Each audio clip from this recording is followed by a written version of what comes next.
हे पंडित जी, मैंने ज्येष्ठ मास के शुक्ल पक्ष की निर्जला एकादशी रही। अब आप कृपा करके इसके बाद कौन सी एकादशी पड़ती है, उसका क्या नाम है, उसका पुण्य क्या है, इस सब के बारे में विस्तार पूर्वक मुझे यह कथा सुनाइए। ठीक है। कथा एकादशी तो रखनी ही चाहिए सभी भक्तों को। जो भी विष्णु भक्त हैं उनके लिए एकादशी का व्रत तो अनिवार्य ही है। भगवान को प्रसन्न करने से इससे सरल साधन कोई नहीं है। अपने पापों से मुक्ति पाने का इससे सरल साधन, एकादशी के व्रत से सरल कोई साधन नहीं है। एक बार युधिष्ठिर ने भगवान कृष्ण से कहा कि उन्होंने शुक्ल पक्ष की, ज्येष्ठ मास की शुक्ल पक्ष की निर्जला एकादशी का व्रत पूरा अच्छा किया, उसका फल उन्हें बहुत अच्छा मिला। उन्होंने भगवान से आगे पूछा कि भगवान अब आषाढ़ मास आ गया है और सबसे पहले आषाढ़ मास में किस पक्ष ही पड़ा, तो इसकी एकादशी कब आएगी, उसका नाम क्या है, उसका प्रभाव क्या है, उसका महात्म्य क्या है, उसकी कथा क्या है, ये सब मुझे बताइए। तब श्री योगेश्वर कृष्ण ने युधिष्ठिर को संबोधित करते हुए कहा, हे नरेंद्र, आषाढ़ मास के कृष्ण पक्ष की एकादशी का नाम योगिनी एकादशी है। क्या नाम है? योगिनी एकादशी। हाँ, इसका व्रत करने के समस्त पाप नष्ट हो जाते हैं। इसका अगर कोई व्रत करेगा तो उसके जितने पाप हैं वो नष्ट हो जाते हैं। यह इस लोक में सुख भोग और परलोक में मुक्ति देने वाली व्रत कथा है। हाँ, इसकी कथा सारांश में मैं आपको सुनाता हूँ, जो कि तमाम पुराणों में वर्णित है। अब आप उसको ध्यानपूर्वक सुनिए। कुबेर नाम का एक राजा था। वो शिवभक्त था। वह अलकापुरी नगरी में रहता था। अलकापुरी नगरी में राज करता था। उसके यहाँ पूजा के लिए फूल लाने वाला एक माली नियुक्त था। उस माली का नाम था हेम माली। उसकी स्त्री विशालाक्षी बहुत खूबसूरत थी, अत्यंत सुंदरी थी। एक दिन हेम मानसरोवर से फूल लाया, किंतु कामाक्ष अपनी पत्नी को देकर वो काम वासना से प्रेरित हो गया। इसके कारण वह फूलों को वहीं रखकर अपनी स्त्री के साथ रमण में लग गया। इधर राजा कुबेर को हेम माली की राह देखते देखते दोपहर हो गया और वो माली आया नहीं। माली के न आने से राजा को बड़ा क्रोध आया। उसने दूतों को आज्ञा दी, तुम लोग शीघ्र जाकर पता करो कि हेम माली का अब तक फूल न आने का कारण क्या है।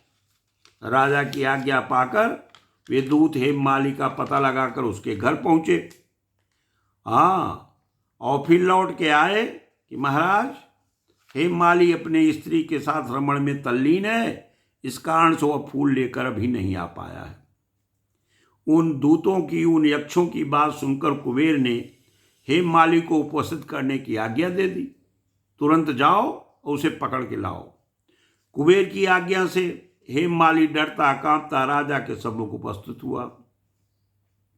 हेम माली को देखकर राजा को अत्यंत क्रोध आया और क्रोध से राजा ने कहा, अरे पापी महानीच कामी, तूने मेरे परम पूज्य श्री शंकर जी का अनादर किया है, इसलिए मैं तुम्हें श्राप देता हूं। तुम कोढ़ी होकर मृत्युलोक में पत्नी वियोग का दुख भोगेगा।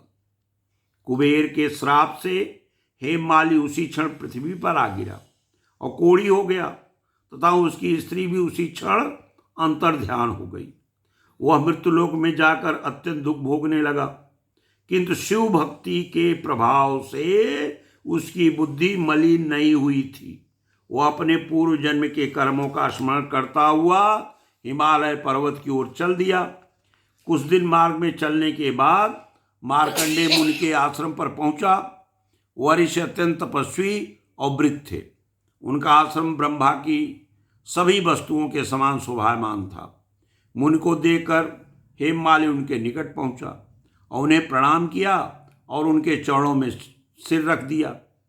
मार्कंडेय मुनि ने हेम माली को देखकर पूछा कि भाई, तूने ऐसे कौन से कर्म किए हैं जिनके कारण तू कोढ़ी होकर महान दुख भोग रहा है। तब माली ने विनय पूर्वक कहा कि हे मुनि, मैं यक्षराज कुबेर का सेवक था। मेरा नाम हेम माली है। मैं कुबेर की पूजा के लिए नित्य प्रति फूल लाता था। एक दिन मुझे अपनी स्त्री के साथ बिहार में देर हो गई, जिसके कारण मैं दोपहर तक फूल न ले आ सका, जिस पर राजा ने मुझे श्राप दे दिया कि तू जा कोढ़ी हो जा, मृत्युलोक में स्त्री वियोग का दुख भोग। मेरे कोढ़ी होने और दुख उठाने का यही कारण है महाराज। हे मुनि, कृपा करके आप मुझे कोई ऐसा उपाय बताइए जिससे मेरी मुक्ति हो सके। मार्कंडेय मुनि ने कहा कि हे माली, यदि तू आषाढ़ मास की कृष्ण पक्ष की योगिनी एकादशी का व्रत विधि पूर्वक करता है तो अवश्य तेरा कल्याण होगा।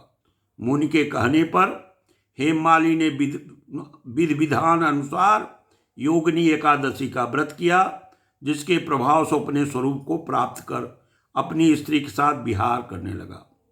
हे राजन, इस व्रत को करने का फल 28 सहस्त्र ब्राह्मणों को भोजन कराने के समान होता है, जिससे समस्त पाप नष्ट हो जाते हैं और व्रत करने वाला स्वर्ग की प्राप्ति अवश्य करता है।